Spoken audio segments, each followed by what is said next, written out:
Je suis avec le député de René Lévesque. C'est loin, ça, c'est sa Côte-Nord pour la CAQ à l'Assemblée nationale. Yves Montigny. Salut, Yves. Bonjour, ça va bien? Ça va bien, Yves? Première fois qu'on se parle? Ah, absolument. Ah Bon, oui, tu absolument. vois, on va se gâter, on se gâte. Très content d'être avec toi, Marc. Bon, connais-tu mon chum Sylvain Lévesque? Est-ce que c'est un de tes Hey, collègues? absolument, c'est mon voisin au Salon Rouge, Ah, qui est bleu, député de mais qui est Chauveau. rouge là, pour Ouais, le temps. oui, Ben exactement. oui. Est-ce que tu te représentes aux élections?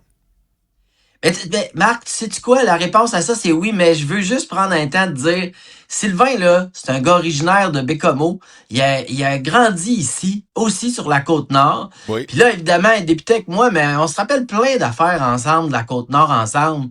Parce que, oui, il est député dans Chauveau, là. Lui, il se représente pas. Mais en même temps, c'est un gars qui est à Côte-Nord, accroché par le cœur, là. Hein? Puis on s'en parle souvent, souvent, souvent. Ouais, voilà. Fait que Alors, oui, je me parfait. représente, je vais être candidat encore pour l'élection d'octobre, puis j'ai bien l'intention de la gagner encore.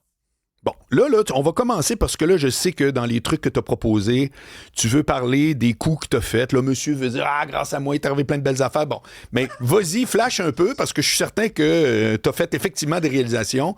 C'est quoi les bons coups que tu te donnes pendant ton mandat là, que tu as fait récemment? Ben, d'abord, En un mot, comment la ça a première bougé, sa affaire, Côte-Nord? Tu sais, dans le fond, c'est ça un peu la ça question. bouge beaucoup, là. Ça bouge beaucoup. Au niveau touristique, là, il y a vraiment, vraiment une multiplication de l'offre touristique importante. Les gens ont envie de découvrir quelque chose d'extraordinaire parce que la Côte-Nord, là, les gens, des fois, ils le réalisent pas, là, tu sais, mais ils pensent que les meilleurs fruits de mer, la Gaspésie. Non, c'est la Côte-Nord, il y a des poissonneries exceptionnelles, pêcherie Manicouagan, ils sont formidables, là. Des bistrots, de la nourriture incroyable. Mais il y a aujourd'hui, on faisait quelque chose d'extraordinaire. On inaugurait avec la microbrasserie Saint-Pancras une ligne on met ça en canette, là. On met Ouais. des breuvages en canette.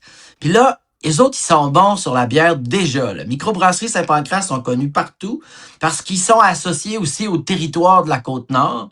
Puis ils appellent en fait leur bière toutes comme des places. Walker, c'est le lac Walker. La Wapishka, c'est la station de recherche. La Wapishka, ça veut dire la montagne blanche. C'est Bédaine blanche en fait, Ouais, puis ouais.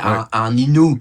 Mais là, ils ont inauguré, à cause qu'on est là avec le plan Nord pour soutenir leur projet, inaugurer une ligne d'encanage, mais qui va pasteuriser. Alors, ce qui est désalcoolisé, là, les Oui. breuvages sans alcool, là, faits local avec des petits fruits locaux, on va pouvoir mettre ça dans des canettes, puis ça va pouvoir rester sur des tablettes parce que c'est pasteurisé. OK. Savez-vous ce qu'ils ont fait de plus parce que le plan Nord est là pour les aider, puis l'investissement qu'ils ont, c'est qu'ils le font en coopération, puis ils demandent à des micro-distilleries de la région aussi de venir encanner dans leur microbrasserie. Là, Ah c'est oui, hein? incroyable. Il y a des gens qui se disent, voyons, c'est quasiment de la compétition que t'accueilles dans ta microbrasserie pour encanner ça, puis tu leur permet d'utiliser tes équipements. Ben oui, mais c'est parce que plus on va vendre des produits, des petits fruits de la Côte-Nord, partout au Québec, ben plus on va prendre du marché Côte-Nord dans le marché québécois. Fait que c'est exceptionnel. Puis ça, c'est le plan Nord de notre gouvernement dans tous les mois qu'on a passés, avec lequel on a travaillé pour réussir à développer tout ça. Puis le dynamisme de cette entreprise-là, Microbrasserie Saint-Pancras, c'est que ça en est un bel exemple. Bon, Mais tu sais, des alors, gros investissements là aussi je qu'on comprends. a fait, là, tu sais. Les ports, là, parce que la Côte-Nord, il y a un avantage majeur, il y a des ports en eau profonde. Et ils gèlent pas l'hiver. Tu sais, la Rive-Sud, là, c'est parfait, là, c'est beau. Mais en Matane, le port, il gèle, il prend en glace. OK. Le port de Bécomo, le port de Sept-Îles, port de Port-Cartier, le port de Forestville, hey, c'est des ports qui permettent d'accueillir du gros volume, là. Puis ils gèlent pas, là. Fait que on développe les ports. T'sais, plus de 5,5 millions à Forestville. On a refait le quai au complet. À Bécomo, un poste à quai additionnel. On a mis presque 20 millions là-dessus. C'est pas rien. Des maisons des aînés, une à Havre-Saint-Pierre, une à Bécomo. Bon, ben, alors, tu Puis tombes là, sur mon des truc, Yves. projets industriels majeurs à part de Yves ça qu'on a Montigny, fait. écoute-moi bien. Là, Ouais. toi, tu soulignes qu'il y a l'importance des garderies puis des services pour soutenir le développement économique, limiter le phénomène du fly-in, fly-out. D'abord, Vraiment. explique-moi ça, puis après, je vais avoir une question pour toi là-dessus. Ben, un exemple en santé. Le 6 de la Côte-Nord, au moment où je suis venu député, là, était totalement dépendant de la main-d'œuvre indépendante des agences privées qu'on payait à grand prix, puis où les propriétaires des agences privées qui travaillaient avant dans le réseau de la santé là, engageaient des infirmières, des préposés aux bénéficiaires en agence privée. Eux autres, ils se gardaient un profit, là, une cote, là, mettons c'est 20% du salaire. Eux autres, ils se gardaient ça dans leur poche, là, les propriétaires, puis ils envoyaient des salariés en un flying flyer, ça c'est en navettage, soit en avion pour venir travailler quelques jours, ou soit en auto, là, puis ils leur payaient leur déplacement, puis en plus, ils les payaient pour travailler, puis ils chargeaient le gros prix au 6 de la Côte-Nord. Ça amenait des déficits majeurs, là. Hein, en millions là, des déficits pour payer tout ça. Oui. Ben, on a réussi, puis ça n'a pas été facile. Là. On a eu un été vraiment difficile il y a 2 ans pour se défaire de la main-d'œuvre indépendante. Puis là, on a vraiment réussi à s'en défaire. Mais cette année, le 6 de la Côte-Nord réussit à se défaire de son déficit. C'est la première année que c'est de même. Parce qu'on a réussi à freiner la main-d'œuvre indépendante. Puis ça, c'est du monde qui embarque dans des avions, qui viennent juste travailler sur la Côte-Nord, qui dépensent presque pas parce qu'ils sont hébergés par l'entreprise, puis ils s'en retournent chez eux pour aller trouver leur famille dans leur maison. Là. Mais c'est du monde qui vivent pas ici, là. Alors qu'on a une région extraordinaire. Tu sais, aujourd'hui, je parlais avec l'entreprise, des entreprises encore, des micro-distilleries, tout ça. C'est tout du monde ils sont venus s'établir sur la Côte-Nord, ils sont tombés en amour avec la nature, les petits fruits, puis là, ils ont décidé de développer des breuvages nord-côtiers. Mais ces gens-là, ils habitaient pas la Côte-Nord il y a 20 ans, là. Mais ils sont tombés en amour avec la région. Fait que c'est ça qu'il faut faire découvrir. C'est pour ça qu'il faut mettre des mesures pour lutter contre le navettage. Des gens qui viennent juste travailler de temps en temps. Mais c'est vrai, des fois, dans le secteur minier, que ça va arriver, là. On peut pas tout éliminer, là. Par exemple, à Fermont, il y a des gens qui vont aller travailler à Fermont, mais qui habiteront pas là. Fait qu'ils vont être déplacés en avion pour venir faire un chiffre, une semaine, mettons, d'affilée. Puis après ça, ils sont en congé, puis ils continuent à vivre à Montréal pendant leur semaine de congé. Overall, là, en général, est-ce qu'il y a un prix à payer pour vivre sa Côte-Nord? Est-ce qu'à quelque part, c'est normal qu'il y ait, t'es pas au centre-ville de Montréal, t'as pas les mêmes services, Est-ce que quand t'habites la Côte-Nord, il n'y a pas quelque chose que tu dis, on veut des services, mais c'est pas normal un peu qu'il y en ait moins parce que c'est plus compliqué, puis c'est pas normal? Qu'est-ce que tu réponds à tes électeurs qui disent, on veut des trucs, mais on est sa Côte-Nord? Oh oui, mais tu sais, à Bécomo, là, tu vas aller au cinéma, tu vas au cinéma. Puis tu fais 5 minutes d'auto, là. Tu sais, t'es jamais pris dans le trafic, là. Je veux dire, tu vas chercher tes enfants à la garderie à 5h, à 5h15, t'es chez toi, là. Tu vas aller au spectacle à soir, voir un humoriste, même qu'au 10-30, là. C'est les mêmes, là. Mais au théâtre de Bécomo, tu sais. Puis c'est là, puis c'est à 10 minutes de chez vous. Mais tu décides aussi d'aller en paddle. Ben, y a pas de trouble. Après ton petit hamburger à la maison, tu t'en vas faire du paddle sur la rivière. Puis la rivière est à 4 minutes de ta maison. Alors, on a tout à proximité. Tout ça est proche. Il y a juste moins de choix. Tu sais, chez nous, des restaurants, il y en a. Ils sont extraordinaires. Ils ont la vue sur la mer.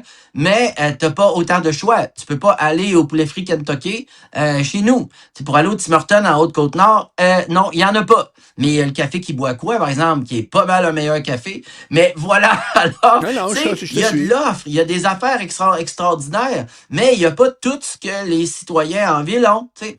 Mais en même temps, ils ont une offre exceptionnelle. Mais en soins de santé, il y a une certaine équité qu'il faut être capable d'avoir. Puis c'est vrai qu'on n'a pas tous les services qu'on va retrouver ailleurs. Puis des fois, il faut se déplacer. Puis les citoyens de la Côte-Nord, ils acceptent des fois pour aller passer des examens. Il faut qu'ils aillent à Chicoutimi ou il faut qu'ils montent à Québec. Puis c'est normal, on est habitué de faire la route. Ça fait partie du choix d'être là. C'est ça que tu dis, là. Ben oui, mais en même temps, la Côte-Nord, elle nous offre tellement d'autres options. Non, je comprends. C'est pour ça que les gens y restent, tu sais, puis qu'ils demeurent. Ouais. Mais oui, c'est normal. Des fois, il faut se déplacer pour avoir accès à certains services. Yves Montigny, député de René Lévesque, donc la Côte-Nord, pour la CAQ. Ton parti, je veux t'écouter là-dessus, ton parti a dit, on abandonne le prolongement de la route 138. Est-ce que c'est-tu définitif? C'est-tu, tu sais, je veux dire, c'est chez vous, mais c'est ton parti qui est au pouvoir. Comment tu deals avec ça? Ah, on va se démêler là-dedans, c'est vraiment important parce que le ministre, mon collègue, a sorti comme ministre des Transports, puis c'est pas ça qu'il a dit, mais je comprends, il y a eu une manchette dans les médias qui disait ça, on va tout démêler ça. D'abord, la 138, elle est vraiment très, très longue. Hein? Juste dans mon comté, quand je pars de Tadoussac, là, puis que je me rends au bout de mon comté, ça me prend 3 heures. Yo. Après ça, OK. il faut se rendre à Sept-Îles, ça prend un autre 3 heures. Après ça, on se rend à Saint-Pierre, ça prend un autre 3 heures. Après ça, on se rend au bout de la route. Puis là, après ça, au bout de la route, ben c'est écrit fin. D'ailleurs, il y en a qui volent la pancarte fin de la route, faut pas faire ça, là. On en a besoin. OK? Mais il y a un moment donné, on arrive à Kegaska, puis là, il n'y a plus de chemin. Bon. Là, il y a des bouts de chemin qui sont faits.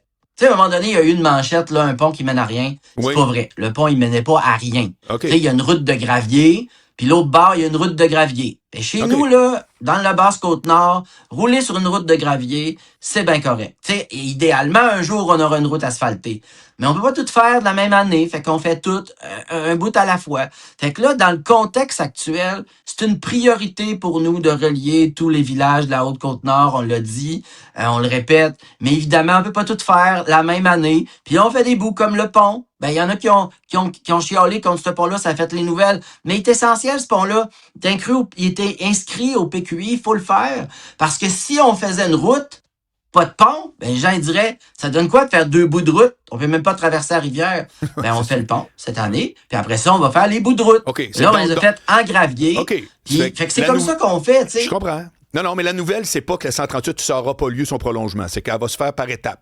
C'est ça qui est un peu différent. Ben, c'est exactement ça. Puis mais c'était pas des étapes prévues. C'était pas des étapes prévues.